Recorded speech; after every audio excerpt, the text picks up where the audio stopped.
On January 17, Iran launched missiles, first into Iraq's semi-autonomous Kurdish region and Syria, and then into Pakistan. In the midst of the conflicts in Ukraine and Gaza, few could have foreseen the unprecedented escalation of global warfare in 2024. The flames of war, once confined to Europe and the Middle East, have now engulfed regions as far-reaching as Asia. As anyone would have thought, Pakistan launched retaliatory airstrikes against alleged militant hideouts inside Iran on Thursday, killing at least 9 people, raising tensions with its neighbor as conflict across the region escalates. If you're interested in learning more about this conflict, please continue watching the video. We aim to simplify global events for you, our audience. If you appreciate our content, it would mean a lot if you could click the subscribe button below. Your support helps our small channel keep creating more informative content. So why did Iran attack Pakistan? Iran's news agency mentioned they've been going after bases of a Sunni militant group called Jaish al-Adl, also known as the Army of Justice. For simplicity, we'll call them the Army of Justice. The Army of Justice is a separatist military group mainly active in southeastern Iran. Their goal is to establish an independent nation in Balochistan, a region divided among Afghanistan, Iran, and Pakistan. Pakistan provides funding to the Army of Justice, and the group has supported Pakistan on various occasions. In December 2023, Iran claimed that the Army of Justice attacked a police station, leading to the death of 11 policemen. The Army of Justice also claimed responsibility for this attack. This group was also responsible for the killing of 4 Iranian police officers in July of last year. Iran asserts that it targeted 2 terrorist bases of the Army of Justice.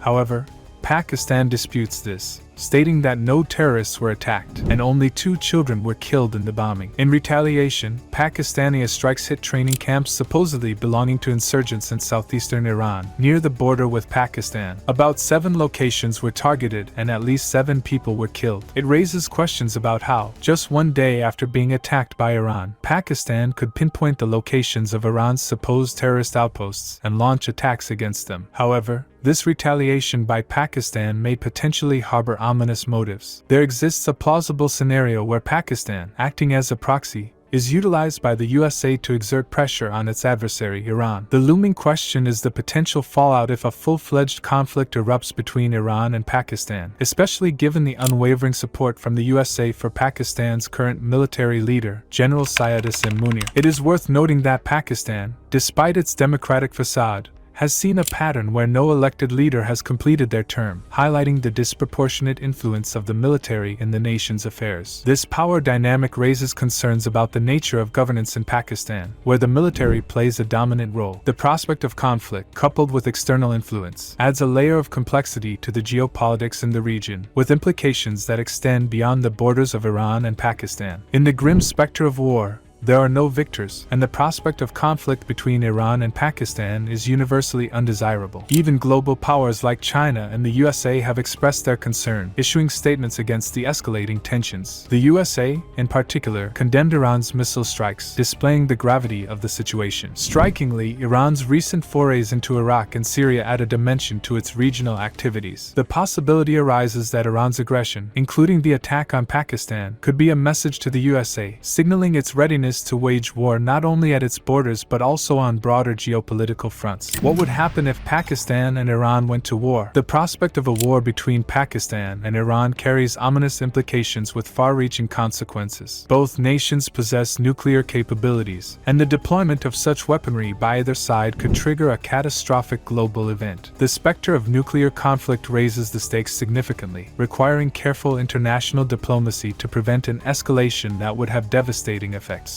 In such a scenario, it is likely that the USA would align itself with Pakistan, leveraging proxy strategies to counter Iran's military actions. However, the history of military aid from the USA to Pakistan raises concerns, as it has been previously misused against India. This misuse could not only increase tensions in the already fragile India-Pakistan relationship, but also potentially push India towards closer ties with Russia, altering the geopolitical dynamics in the region. The delicate balance in this potential conflict underscores the necessity for international efforts to mediate and prevent a descent into a situation with implications that extend well beyond the borders of Pakistan and Iran. Diplomacy becomes paramount in averting the dire consequences of a war between two nuclear-powered nations. So who would win this war? Predicting the outcome of a potential war between Pakistan and Iran is a complex task. While military power rankings may position Pakistan at number 9 and Iran at number 14, suggesting an advantage for Pakistan, the reality is more nuanced. Engaging in a two-front war, with India on one side, the world's third-largest military,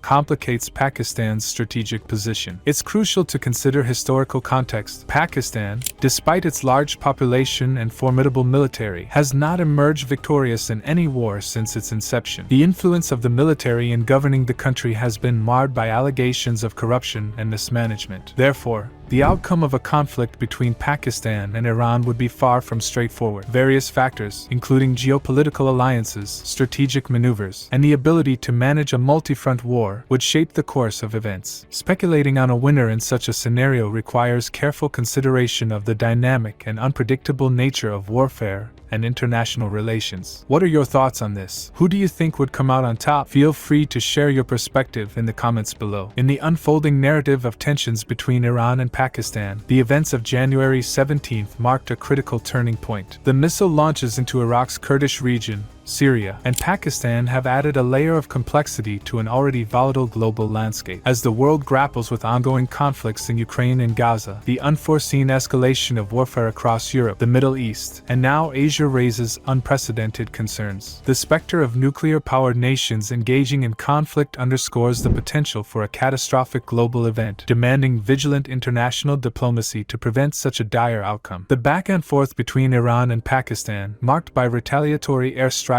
and counterclaims, presents a complex scenario. The intricacies of regional power dynamics, alliances, and the potential involvement of external players, notably the USA, further complicate the situation. General Syed Asim Munir's leadership in Pakistan, supported by the USA, adds a layer of uncertainty given the historical misuse of military aid. The consequences of a war between these two nations extend beyond their borders. The delicate balance of power in the region is highlighted by the potential for shifts in alliances, exemplified by India possibly gravitating towards closer ties with Russia. This raises questions about the true nature of governance in Pakistan, where the military holds substantial influence, overshadowing elected leaders. In the face of this grim scenario, it becomes imperative for global powers, including China and the USA, to intervene diplomatically. The condemnation of Iran's missile strikes by the USA underscores the gravity of the situation, while Iran's broader regional activities add a troubling dimension to the unfolding narrative. The audience is left pondering the question of who would emerge victorious in such a conflict. While military power rankings favor Pakistan, the historical context of their wartime performance and the complexities of engaging on multiple fronts, including with India,